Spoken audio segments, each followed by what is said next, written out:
নমস্কার, আমি তুহিন। আপনারা দেখছেন ইন্দো বাংলা টাইমস বিজনেস। আজ আমরা চলে এসেছি বর্ধমানের পূর্বস্থলীর গুরুধাম আশ্রমে। সেখানে আজ আয়োজিত হচ্ছে এক বিশাল যজ্ঞের। সূর্য উদয় থেকে সূর্য অস্ত অব্দি চলবে শ্রী শ্রী মহাবিষ্ণু যজ্ঞ। সেখানেরই একজন কর্মকর্তা আমাদের সাথে উপস্থিত আছেন, তাদের সঙ্গে একটু কথা বলে দেখে নেব।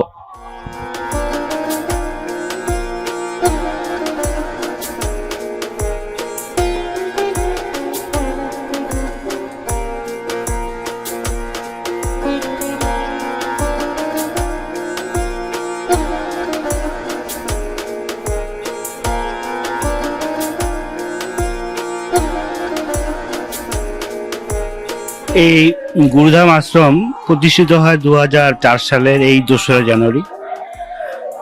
আমাদের যিনি আশ্রম পিতা তাকে আমরা বাবাজি হিসাবে সবাই আমরা বলি। এই বাবাজিকে আমরা কিভাবে পেলাম সেটার একটা ইতিহাস আছে। বাবাজি হিমালয় থেকে প্রথম যখন মর্তধামে নেমে আসেন, তখন আমাদের আশ্রম মাতা যিনি এখন শ্রী ডক্টর রীতা রায়, তার সঙ্গে দেখা হয় বোলপুরে। তো ডক্টর রীতা রায় আমাদেরই গ্রামেরই মেয়ে, ছোটবেলা থেকে আমরা চিনতাম। তিনি প্রথম বগুলা, আমাদের গ্রামের নাম বগুলা, প্রথম মেয়ে যিনি ডাক্তারিতে চান্স পেয়েছিলেন, সেটা একটা রেকর্ড। সেটা হচ্ছে 1984 সাল। তখন আমরা ছিলাম অল্প কয়েকজন। 2004 সালে, 1999 সালে, 2000 সালে, 2001 সালে, 2003 সালে এই বিভিন্ন জায়গায় আমরা ঘুরে ঘুরে অনুষ্ঠান হতো। 2004 সালে প্রথম এই জমি কিনে 2রা জানুয়ারিতে অনুষ্ঠান হয় এবং এই গুরুধাম উদ্বোধন হয়। তখন আমাদের ছিল একটা টিনের ঘর, একটাই। আমরা অনেক কষ্ট করে এখানে সবাই থাকতাম, উৎসব হতো। আমাদের যা সামর্থ্য সেই দিয়ে আমরা এই গ্রামের মধ্যে, তখন থেকেই মানুষের এই উৎসবের দিনে প্রসাদ ভোগ খাওয়ানো হয় খিচুড়ি হিসাবে। দূর দূরান্তের গ্রাম থেকে এখানে পূর্বস্থলী, পারুলিয়া, হেমাদপুর পূর্বী অঞ্চল থেকে, গ্রামের থেকে আসে প্রসাদ দিতে। জানতে চাইলাম, এখানে উৎসবও হয়, প্রার্থনা হয়, পাশাপাশি সমাজসেবামূলক আমাদের গত করোনা পিরিয়ডের আগে আমাদের ধারাবাহিকভাবে মেডিকেল ক্যাম্প করা হতো। যেহেতু আমাদের আশ্রমের মাতাজি ডাক্তার, আর আমাদের আশ্রমের প্রচুর সরকারি ফার্মাসিস্ট আছেন যারা কাজ করেন, তারা এই সরকারি কাজের ফাঁকে ফাঁকে এই অনুষ্ঠানটা আয়োজন করতেন এবং দূর দূরান্তের গ্রামের মানুষকে বিনা পয়সায় যত রকম মেডিকেল চেক আপ, বিনা পয়সা যতটুকু পারা যায়, এবং যারা ওষুধ সংস্থা তারাও আমাদের হেল্প করতেন। তারা অনেক ওষুধ দিয়েছেন, বিভিন্ন জায়গা থেকে ওষুধ আসতো, সেই ওষুধ আমরা গ্রামের মানুষকে বিতরণ করতাম। দূর দূরান্ত থেকে মানুষ আসছে। হ্যাঁ, আপনারা উপকৃত হচ্ছেন। এছাড়াও বাবার কাছে ফোন করলে, বাবা আমার অমুক হয়েছে তমুক হয়েছে, এটা একটা এমনই একটা অলৌকিক ব্যাপার, বিশ্বাস যে বাবাকে ফোন করলে সব ঠিক হয়ে যাবে। আর বাবাকে যে ফোন করবেন, ওনার যে ধর্ম পরিচয় থাকতে হবে সেটা কোনো বিষয় না। এখানে আমাদের বাবার কাছ থেকে হিন্দু, মুসলমান, খ্রিস্টান সবাই বাবার কাছে সবাই সমান। এখানে আমাদের এমনই একটা আশ্রম, কোনো ভেদাভেদ কিছু নেই। আমাদের আশ্রমের জন্য সবার মুক্তি আছে। আমাদের এখানে শিবের পূজা হয়, আর আমাদের তো আমরা বাবাজি মহারাজের পথে আছি, সারা বিশ্বময় বাবাজি মহারাজের পথ। আর বাবাজি মহারাজের পথ হচ্ছে লাহিড়ী মশাই। যে লাহিড়ী মশাইয়ের জন্মস্থান একটু দূরে কৃষ্ণনগরে, কৃষ্ণনগর থেকেও লোক আসে। কৃষ্ণনগরে আমাদের বহু শিষ্য ভক্ত আছেন। আর আমরা আজকে দেখতে পেলাম এখানে একটা বড় যজ্ঞের শ্রী শ্রী মহাবিষ্ণু যজ্ঞ, সূর্য উদয় থেকে সূর্যাস্ত পর্যন্ত। এর জন্য আমাদের 1 মাস 2 মাস ধরে প্রস্তুতি চলে। বাবা অক্লান্ত পরিশ্রম প্রতি বছরই হয়ে থাকে। এই 2রা জানুয়ারি হচ্ছে আমাদের আশ্রম মাতার জন্মদিন। আচ্ছা, ওই জন্মদিনেই বাবা বেছে নিয়েছেন যে এই যজ্ঞটা হবে। আপনার কাছে আরেকটা জিনিস জানতে চাইবো, এখানে কত লোকের জনসমাগম হয়ে থাকে? এখানে আমাদের পরিসংখ্যান আমাদের যা রাঁধুনি, তাদের হিসাব মতো 8 থেকে 10 হাজারের মধ্যে ঘোরাফেরা করে সকাল থেকে বিকেল পর্যন্ত।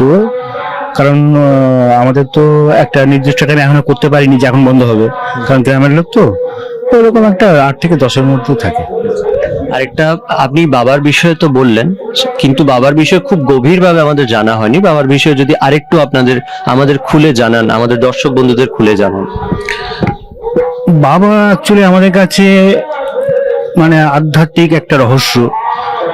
এইটা আমরা যখন বাবার কাছে ক্রিয়া যোগ দীক্ষা পেয়েছি, তখন একটা জিনিস বুঝেছি, গুরুর কাছে কিছু জিজ্ঞাসা করতে নেই, গুরু কোথা থেকে এসছেন জিজ্ঞেস করতে নেই, গুরুর নাম জিজ্ঞেস করতে নেই। এটার জন্য অটোমেটিক আমরা একটা শিক্ষা পেয়ে গেছিলাম।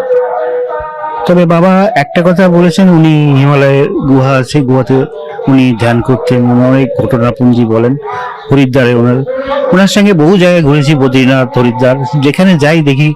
এবং সবচেয়ে বড় অভিজ্ঞতা হয়েছিল আমাদের 13 সালের কুম্ভ মেলায়, যেখানে মহামণ্ডলেশ্বরের যিনি প্রধান, তিনি বাবাকে বাবা তো সাদা পাঞ্জাবি সাদা ধুতি পরেন, দেখা মাত্র তুলে নিয়ে গিয়ে ওনার আসনে বসে দিয়ে বললেন, বাবা এবার থেকে আপনি। বাবা এক দৌড়ে বেরিয়ে চলে এলেন, ওসবের মধ্যে আমি নেই। তো বাবা একজন রহস্যময় মানুষ, আমরা বাবাজি হিসাবে ওনাকে বলি। উনি মহাক্রিয়াযোগী, ওনাকে ব্যাখ্যা করার মতন ভাষা আমার জানা নেই। ইংরেজিতে একটা কথা আমি বলতে পারি, সেটা যেটাকে বলে আনফেথমেবল, মানে অপরিমাপযোগ্য, এটা আমি বলতে পারি। যে সমুদ্র যেমন মাপা যায় না, বাবাজিকে মাপা যায় না। আচ্ছা, আমি আপনাকে আরেকটা প্রশ্ন করব। বাবার সাথে আপনি কত সালে দেখা করেছেন? বাবার সাথে আমার দেখা হয় 1999 সালে। 1999 সালে আপনার দেখা হয়। আমি আপনার কাছে জানতে চাইবো, বাবার সাথে দেখা করার পর আপনার জীবনে আধ্যাত্মিক পরিবর্তনটা কিভাবে ঘটেছে? এটা একটা জিনিস আমি বলি, যে জীবনটাকে আলাদাভাবে কি করে দেখেছেন আপনি? আমার সঙ্গে যখন বাবার দেখা হয়, তখন আমার জীবনটা এমন একটা জায়গায় দাঁড়িয়ে আছে যে যে কোনো মুহূর্তে আমি সুইসাইড করতে পারি। আমার জীবনের মধ্যে এমন টানা পোড়া, এমনই জ্বালা পোড়া চলছে, অফিস ঘর বাইরে কোথাও আমার শান্তি নেই।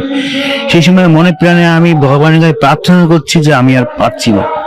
তারপরে এও প্রার্থনা, ভগবান এমন একজন লোক পেলাম না যিনি প্রফেসরের মতন, যে আমাকে গাইড করতো। আমি যাদবপুরে আমার অফিস থেকে যখন আমি যাদবপুরে ছিলাম, আমি না ভাবতে ভাবতে মাঝে মাঝে চোখ দিয়ে জলে বেরোতো। তারপরে হঠাৎ এটা আমি 96 সাল থেকে করতে করতে 99 সালের মে মাসের 14 তারিখে বাবার সঙ্গে আমার নৈহাটিতে এক মিষ্টির দোকানের মালিকের বাড়িতে দেখা হয়। আমি যেন দেখছি সামনে আমার প্রফেসর দাঁড়িয়ে আছে। তখন বাবা বলছিল, তোমাকে সিদ্ধি লাভ করতে হলে সিদ্ধ হতে হবে আগে, তা তুমি আগে সেদ্ধ হও, হাড়ির ভাত যেমন সেদ্ধ হয়, তারপরে তুমি। এই যে বললেন কথাটা, সিদ্ধি লাভ করতে গেলে সেদ্ধ হতে হবে, সেটা কি আরেকটু ভেঙে বলতে পারেন?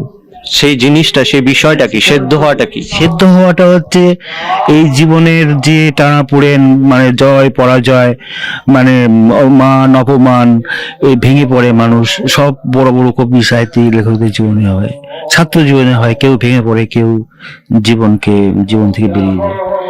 এই সময়টা খুব ক্রিউশিয়াল। এই সময় যদি পিছনে একজন এসে দাঁড়ায় বা একটা সাপোর্ট পায় বা মনোবল পায়, সে অন্তত ওই সংগ্রামটা চালিয়ে যেতে পারে। আমার ক্ষেত্রে তাই, আমি সংগ্রামটা চালিয়ে গেছি, আমি পিছিয়ে যাইনি। তবুও মনে হতো মাঝে মাঝে আমি পাচ্ছি না, কিন্তু এখানে আসলে মনে হতো না আরেক সপ্তাহ যাবে। এই আরেক সপ্তাহ যাবে করতে করতে আজ 2024 সালে আমি চলে এসেছি। তখন আমি দেখছি পিছনের রাস্তাটা এখন আর খারাপ মনে হয় না, মনে হয় ওটা হবারই ছিল। আপনার কাছে আরেকটি প্রশ্ন রাখবো শেষ করার আগে, সেটা হচ্ছে, আপনি যেমন আধ্যাত্মিক পথে আসার আগে আপনার জীবনের একটা দিক বললেন যে আপনার হয়তো সুসাইড করতে ইচ্ছে করছিল। তো সেই জন্য আপনার এই এক্সপিরিয়েন্সটা আছে, তাই জন্য আপনাকে জিজ্ঞেস করবো, প্রতিটি মানুষের প্রতিদিনকার জীবনে আধ্যাত্মিক গুরুত্বটা কতটা প্রয়োজন? আপনি যদি তার মধ্যে ঢুকতে চান, তবে আপনাকে একটা আধ্যাত্মিক টাচ আপনার ভিতরে লাগাতে হবে, নাহলে ওই গানটা আপনার ভালো লাগবে না। আপনার যদি সেটা করতে গেলে কে মানে সমস্ত কিছু থাকবে, তার থেকে বেরিয়ে এসে না প্রতিদিন সন্ধ্যা সকালে একবার যদি ঈশ্বরের যে কোনো ঠাকুরকে যদি এক মনে ভজন করা যায়, আমার মনে হয় তাকে একদম